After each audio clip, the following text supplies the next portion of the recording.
1 KG টমেটোর দাম কত জানেন? বলুন তো, লবণ কত করে কিলো? নুন দিয়ে পান্তা ভাত খেয়েছেন? আজ আপনাদের কথা শুনে খুব লজ্জাই করছে আমার। সত্যি কথা বলতে 1 কিলো টমেটোর দাম আমি জানি না। টমেটোর দাম জানে না, নেতা হতে এসেছেন? আরে স্যারকে টমেটোটা চিনিয়ে দে না।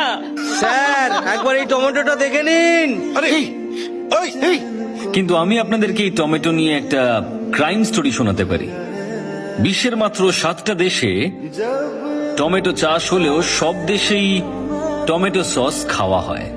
আমাদের দেশে চাষ করা টমেটোর ডিমান্ড সারা বিশ্ব জুড়ে রয়েছে।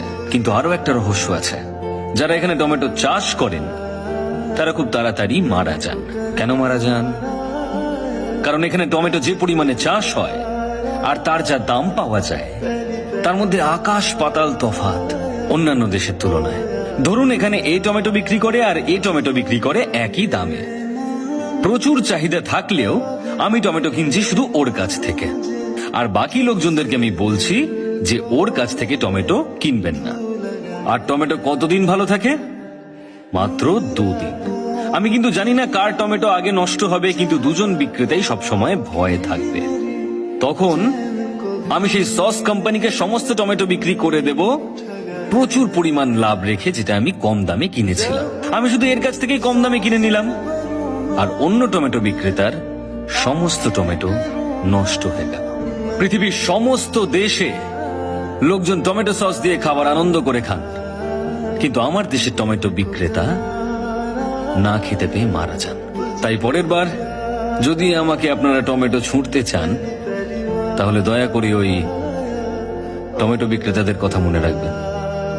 কি হলো, আপনারা সবাই চুপ কেন? কারোর কিছু বলার থাকলে বলতে পারেন। স্যার, আমার একটা প্রশ্ন আছে। হ্যাঁ বলুন না। আমরা কেউ এখানে ভোট দেওয়ার সময় যাই না, জানি যে ওটা জালি ভোট হয়ে যাবে, কিন্তু আপনি একটা ভোটের জন্য এত কিছু কেন করছেন? আপনি তো 49P সম্পর্কে সবকিছুই জানেন। ভোটের রেজাল্ট বন্ধ করে দিলেন, কোম্পানি থেকে পদত্যাগও করলেন। এসব কি স্যার? আপনারা আসল কারণটা জানতে চান? রামেশ্বরমে আমার বাড়ি। দারিদ্র্যের মধ্যে একটা ছোট্ট সাধারণ পরিবারে আমি বড় হয়েছিলাম, যার আশেপাশে প্রচুর জেলে পরিবার বসবাস করত। মাছ ধরে জেলেরা সবসময় বেঁচে ফিরত না, আর মৃত জেলেদের পরিবার তিলে তিলে অনাহারে মারা যেত। অভাব এতটাই বেশি ছিল। তারপর একটা ইলেকশন আসে। ইলেকশনের সময় সমস্ত ক্যান্ডিডেটরা আমাদের কাছে আসেন। ভোটের দিন অনেকেই সমুদ্রে চলে যান, আমিও তাদের সঙ্গে গিয়েছিলাম।